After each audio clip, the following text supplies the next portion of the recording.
Have you ever wondered what truly fuels the journey of spiritual awakening? Have you asked yourself why some practitioners persist through hardship while others falter? Hello everyone, welcome back to the channel. Today we delve into the heart of Buddhist cultivation by exploring the profound role of motivation, the unseen engine that propels every step of the path. In this video, we'll uncover how the quality of our aspirations shapes the entire trajectory of practice, how right motivation transforms obstacles into opportunities, and how cultivating a courageous, loving heart can sustain us through every challenge on the way to awakening. At the dawn of his enlightenment, the Buddha himself identified two contrasting kinds of motivation. On the one hand, there is self-centered desire, craving for pleasure, power, or prestige, which binds beings to the cycle of suffering. On the other hand, there is the aspiration for liberation, born of insight into the unsatisfactory nature of conditioned existence, and fueled by compassionate concern for all beings. This inner polarity between worldly attachment and awakened intention determines whether practice leads to deeper entanglement or to genuine freedom. Imagine a gardener who plants two seeds in neighboring plots. One seed is nourished with tainted water, drawn from stagnant pools of craving and self-obsession. The other is watered with clear spring water of compassion and wisdom. While both may sprout initially, the first soon wilts under the weight of its own toxicity, whereas the second grows resilient, blossoming into a tree that offers shade and fruit to all.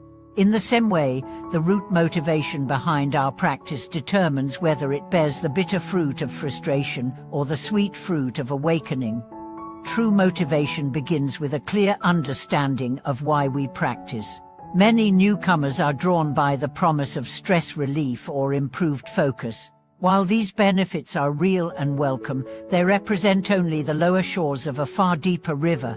As practice matures, it reveals the pervasive nature of suffering, not only in personal struggles but in the shared condition of all life. Recognizing this universal suffering awakens a sense of urgency, a burning wish to transcend the limitations of ego and to cultivate the boundless heart of a Bodhisattva. This awakening of compassionate motivation can be ignited by direct encounter with suffering, our own or another's, or by heartfelt reflection on the fragility of life, the inevitability of aging, illness, and death. In the reflective practice known as Mahanasati, or mindfulness of death, practitioners contemplate the fleeting nature of existence, letting each in and out breath remind them of life's precious impermanence. This contemplation does not lead to despair, but to a fearless embrace of the present moment and a resolute resolve to use each opportunity for awakening. Consider the story of Tenzin, a corporate executive in Kathmandu who felt trapped in a cycle of ambition and anxiety. Despite his outward success, he was plagued by a persistent sense of emptiness. After attending a weekend retreat, she practiced daily reflections on death and impermanence. Each morning, he would spend a few minutes recalling loved ones who had passed and imagining his own mortality. Over weeks, this practice softened his frantic drive for more profits, more recognition, and awakened a deeper aspiration to live with integrity, kindness, and genuine presence. He redirected his corporate skill toward social initiatives that benefited marginalized communities, finding in this service a sustained source of joy and purpose. Another powerful source of motivation rises from the practice of loving kindness, or metta. By systematically cultivating goodwill toward self and others, starting with oneself, then expanding to a beloved friend, a neutral acquaintance, a difficult person, and finally all beings, practitioners kindle an abiding warmth in the heart. This radiant energy not only dissolves self-doubt, but also sustains the arduous demands of concentration and insight. When the mind encounters pain or temptation, the memory of metta practice serves as a compass, guiding the heart back to its natural state of openness and care. Research in psychology confirms that motivation anchored in intrinsic values such as growth, connection, and contribution yields far greater resilience and well-being than motivation driven by external rewards or approval. Just as a tree planted for the sake of its shade will grow more deeply rooted if its roots reach water, so too will our practice flourish when its roots tap into the living waters of compassion and insight.